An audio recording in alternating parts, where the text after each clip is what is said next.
বন্ধুরা, আজ শোনাবো তোমাদেরকে চোর ইঁদুরের গল্প। প্লিজ আমার চ্যানেলটিকে সাবস্ক্রাইব করে দিও। অনেক অনেক দিন আগের কথা, একটা ইঁদুর খাবার খুঁজতে খুঁজতে রাজবাড়িতে পৌঁছে গেল। সেখানে সে একটা হীরাকে খাবার মনে করে খেয়ে ফেলল। হীরার টুকরোটা খেয়ে তার পেটটা একদম ভরে গেল আর সে চলে গেল তার বাসায়। আর এই দিকে হীরা খুঁজে না পেয়ে রাজা তো ভীষণ রেগে গেল। উজির, উজির, তুমি কোথায়? জি মহারাজ, বলুন কি হয়েছে?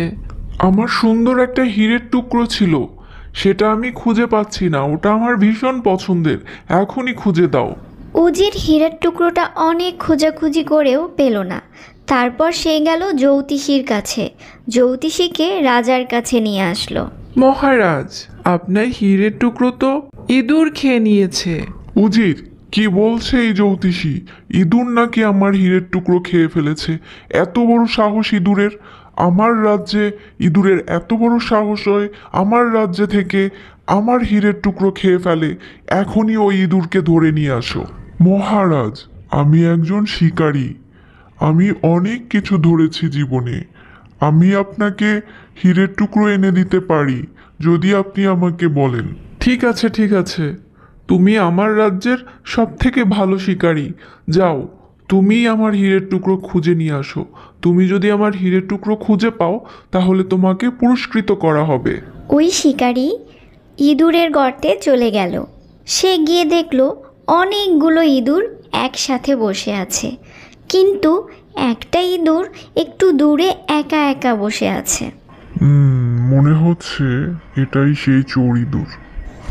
তখনই ওই একা একা বসে থাকা ইঁদুরটাকে শিকারী ধরে ফেলল আর তাকে মেরে তার পেট থেকে হীরের টুকরো বের করে নিয়ে আসলো রাজার কাছে।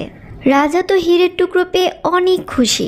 আচ্ছা শিকারী, আমার রাজ্যে তো অনেক ইঁদুর আছে, তুমি বুঝলে কিভাবে কোন ইঁদুর এই হীরের টুকরো খেয়েছে?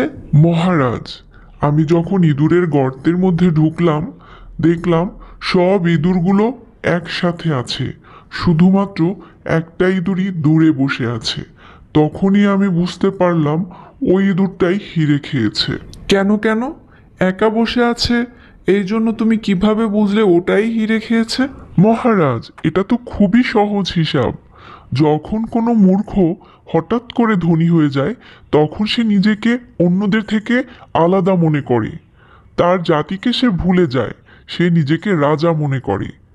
আর এই জন্যই এই ইঁদুরটি অন্য ইঁদুরগুলোর থেকে আলাদা হয়ে নিজেকে রাজা ভাবতে শুরু করেছে এবং একা একা থেকেছে।